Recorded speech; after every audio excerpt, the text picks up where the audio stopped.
ಯಾಕೆ ಪ್ರತಿಭಟನೆ ಮಾಡ್ತಿದ್ದೀವಿ ಅಂದರೆ ದಲಿತರನ್ನ ಗುರಿಯಾಗಿಸ್ತಿರ್ತಕ್ಕಂಥ ವಿಚಾರವಾಗಿ, ಅದರಲ್ಲೂ ಯಶಸ್ವಿಯಾಗಿ ದಲಿತರ ಮೇರು ನಾಯಕ ಬಳ್ಳಾರಿಯ ನಾಗೇಂದ್ರಣ್ಣ ಅವ್ರನ್ನ ಗುರಿಯಾಗಿಸಿರ್ತಕ್ಕಂಥ BJP ವಿರುದ್ಧ ನಾವು ಪ್ರತಿಭಟನೆ ಮಾಡ್ತಾಯಿದ್ದೀವಿ. ಉದ್ದೇಶ ಏನಂದರೆ, ಈ ದೇಶದಲ್ಲಿ ಎಲ್ಲ ರಾಜಕಾರಣಿಗಳ ಮೇಲೆ ಬಹುತೇಕ 56% ರಾಜಕಾರಣಿಗಳ ಮೇಲೆ ಮೊಕದ್ದಮೆಗಳಿದ್ದಾವೆ. ಎಲ್ಲರೂ ಕೂಡ ಬೇಲ್ ಮೇಲೆ ಹೊರಗಡೆ ಇದ್ದಾರೆ. ಈ ನೆಲದ ಕಾನೂನು ಆರೋಪಿಗೂ ಅಪರಾಧಿಗೂ ಇರ್ತಕ್ಕಂಥ ಸ್ಪಷ್ಟ ಜ್ಞಾನವನ್ನು ಕೊಟ್ಟಿದೆ. ನಾಗೇಂದ್ರಣ್ಣ ಆರೋಪಿ, ಅಪರಾಧಿ ಅಲ್ಲ. ಆರೋಪಿ ಆಗಿರೋದ್ರಿಂದನೇ ಈ ನೆಲದ ಕಾನೂನಿನಲ್ಲಿ ಅವರಿಗೆ ಬೇಲ್ ಸಿಕ್ಕಿದೆ. ಇವರು ಆ ವಿಚಾರ ಬಿಟ್ಟಿದ್ದಾರೆ.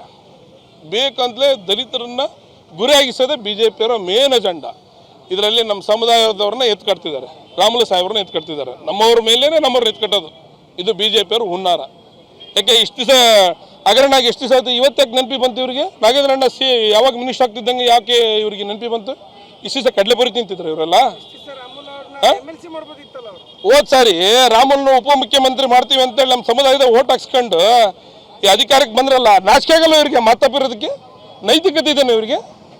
ಛೋಟಾ ಸೈನ್ ನಾಗೇಂದ್ರಣ್ಣ ಮಾಡಿತ್ತಾ? ಯಾರು ಜೈಲಿಗೆ ಬಂದ ಸ್ವಾಮಿ?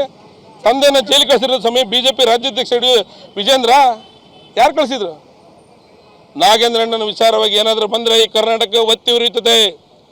ಇಡೀ ದಲಿತ ಸಮುದಾಯ ನಾಗೇಂದ್ರಣ್ಣ ಪರವಾಗಿದೆ.